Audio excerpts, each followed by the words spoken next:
के बेटे राघव की शादी की बात जगह जगह चल रही थी, लेकिन किशोरी लाल जी को कोई लड़की पसंद ही नहीं आती थी। और उसकी एक ही वजह थी, किशोरी लाल जी का लालची होना। उनको लड़की वालों से मोटा दहेज चाहिए था और इसी चक्कर में एक दिन वो एक बहुत पैसे वाले के घर अपने बेटे का रिश्ता लेकर पहुंचे। उस आदमी का नाम था ओम प्रकाश। देखिए किशोरी लाल जी, मेरी एक ही बेटी है और मेरी सारी संपत्ति जायदाद सब कुछ मेरी बेटी नैना का ही है। पापा, नाम से लगता है बहुत खूबसूरत होगी। कितना अच्छा नाम है ना, नैना। ओ, वैसे बात तो सही है आपकी। अब इतना पैसा है, जमीन जायदाद है, इकलौती बेटी, आप भी क्या करेंगे? सब कुछ उसे ही देंगे ना। बिल्कुल ठीक पहचाना आपने। बस बेटी की शादी और सारी जायदाद उसके नाम। पापा, बिना देखे हाँ कर दीजिए ना। इतना अच्छा रिश्ता फिर कहाँ मिलेगा? माला माल हो जाएंगे हम। मैं अपनी बेटी को बुलाता हूँ। अरे नहीं नहीं नहीं नहीं, आपकी बेटी का नाम नैना है, सुनकर ही लगता है बहुत सुंदर होगी। रहने दीजिए अंकल, मैं तो आपकी बेटी के नाम से ही इतना खुश हो गया हूँ कि उसे बिना देखे शादी करने को तैयार हूँ। अब तो मैं उसका चेहरा सीधे शादी के बाद ही देखूंगा। और इस तरह राघव नैना का चेहरा नहीं देखता और उससे शादी कर लेता है। शादी के बाद अपनी सुहाग रात पर जब राघव नैना का घूंघट उठाकर देखता है तो नैना की आंखें बंद थी। कितने खूबसूरत हो तुम नैना, जरा अपनी आंखें खोलकर मेरी तरफ देखो तो सही। नहीं, मुझे शर्म आती है। अरे, मैंने तुम्हें शादी से पहले भी नहीं देखा, और अब अगर तुम आंखें खोलकर मुझे देखोगी भी नहीं तो मुझे अच्छा कैसे लगेगा? इससे पहले कि नैना अपनी आंखें खोलकर राघव की तरफ देखती, अचानक से लाइट चली गई और राघव नैना को पूरी तरह से देख भी नहीं पाया। अगली सुबह नैना राघव के लिए नाश्ता बनाकर लेकर आई। अरे ये क्या, आधा पराठा सेका हुआ है और आधा बिल्कुल कच्चा। ये तुमने क्या किया नैना? बहू, तुमने क्या आधा पराठा तवे से नीचे लटका कर रखा था, जो आधा सिका है और आधा कच्चा? मुझे जितना दिखेगा उतना ही तो सीखूंगी ना पापा जी। जहाँ जहाँ मुझे नजर आ रहा था वहाँ मैंने सीख लिया, जहाँ जहाँ नहीं दिखा वहाँ कच्चा रह गया होगा। इसका क्या मतलब है? ये कैसा मजाक कर रही है तुम? अरे बहू, तुमने इतना लंबा घूंघट क्यों लगाया हुआ है? देखो, हमारे घर में बहुओं को बेटी की तरह रखा जाता है, और फिर तुम तो इतना सारा माल लेकर आई हो। देखो, ये घूंघट डालकर रखने की कोई ज़रूरत नहीं है। हाँ नैना, पापा जी ठीक कह रहे हैं, तुम तो आराम से रहो, अपना ही घर समझो। नैना अचानक से अपना घूंघट उठा लेती है। अरे ये क्या पापा, नैना की तो एक आंख फूटी हुई है। नाम से नैना, लेकिन ये तो कानी बहू निकली। मेरे साथ धोखा हुआ है, धोखा। बिना दिखाए अपनी कहानी लड़की मेरे संग ब्याह दी। मुझे कहानी भी नहीं चाहिए। मुझे अभी ओम प्रकाश जी से बात करनी पड़ेगी। आखिर उन्होंने मेरे साथ ऐसा किया क्यों?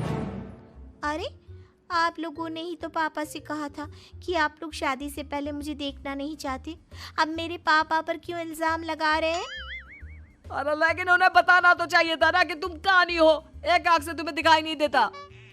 किशोरी लाल और राघव नाराज होकर ओम प्रकाश को अपने घर बुलाते हैं। पापा जी, ये आपने क्या किया? शादी से पहले बताया क्यों नहीं कि नैना की आंखों में परेशानी है?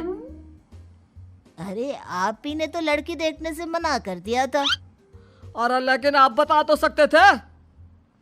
आपको तो हमारी बेटी की प्रॉपर्टी चाहिए थी, वो भी पूरी की पूरी। अब क्या हुआ अगर उसे आधा दिखाई देता है? प्रॉपर्टी तो आपको पूरी मिल गई ना। अरे ये क्या बात हुई? मेरी शादी प्रॉपर्टी से नहीं, आपकी बेटी से हुई है। अब ये तो पहले सोचना चाहिए था, तब तो मेरी प्रॉपर्टी देखकर तुम्हारी जुबान लप लपा रही थी। लेकिन मैं कानी लड़की को अपनी बीवी बनाकर नहीं रख सकता। पापा, कुछ करिए ना आप। हाँ, करता हूँ। देखिए ओम प्रकाश जी, आप हमारे साथ ऐसा नहीं कर सकते। और तुम देखो, अगर तुमने मेरी बेटी से शादी तोड़ी ना तो जो भी प्रॉपर्टी मैंने तुम्हें दी है वो तो पूरी की पूरी वापस ले ही लूँगा और आधी प्रॉपर्टी तुम्हारी भी लूँगा। अरे मेरी आधी प्रॉपर्टी भला क्यों लेंगे आप? इसलिए क्योंकि मेरी बेटी को आधा नज़र आता है और उसकी नज़र अभी तक तुम्हारी आधी जायदाद पर ही पड़ी है। अब तुम उसे घर से निकालोगे तो कुछ तो लेकर जाएगी ना। और अगर हम आपकी बेटी को अपने घर की बहू बना कर रखे तो? तो तुम्हारी पूरी प्रॉपर्टी तुम्हारी ही रहेगी और जो मैंने तुम्हें दिया है ना उसमें से बस मैं आधा लेकर जाऊंगा। अरे लेकिन अब आप अपनी दी हुई प्रॉपर्टी में से आधी वापस क्यों लेकर जाएंगे? अगर मैं आपकी बेटी को अपनी पत्नी बनाकर रखने को तैयार हूं तो? इसलिए ताकि भविष्य में अगर तुम मेरी बेटी को धोखा दो तो उसके पास कुछ तो रहे जो पति का हो। वैसे मेरे पास तो बहुत कुछ है लेकिन अपने पति की कोई निशानी तो उसके पास होनी चाहिए ना। अब अगर तुमने मेरी बेटी को कानी कहा तो तुम्हें प्रॉपर्टी भी कानी ही मिलेगी, पूरी नहीं। जमाए राजा। किशोरी लाल और राघव समझ चुके थे कि वो बुरी तरह फंस चुके हैं और अब उनके पास वहां से निकलने का कोई चारा नहीं है। अब समझ में आया ना, लालच बुरी बला होती है। एक तो तुम्हें प्रॉपर्टी मिली, ऊपर से बीवी मिली, उसमें तुम्हें नखरे भी दिखाने हैं। आए बड़े, चुपचाप बैठो दोनों। कुछ दिनों के बाद नैना राघव की कार लेकर बाजार घूमने निकलती है और जब कार लेकर वापस आती है, ये क्या? एक तरफ से मेरी गाड़ी पूरी खराब हो चुकी है।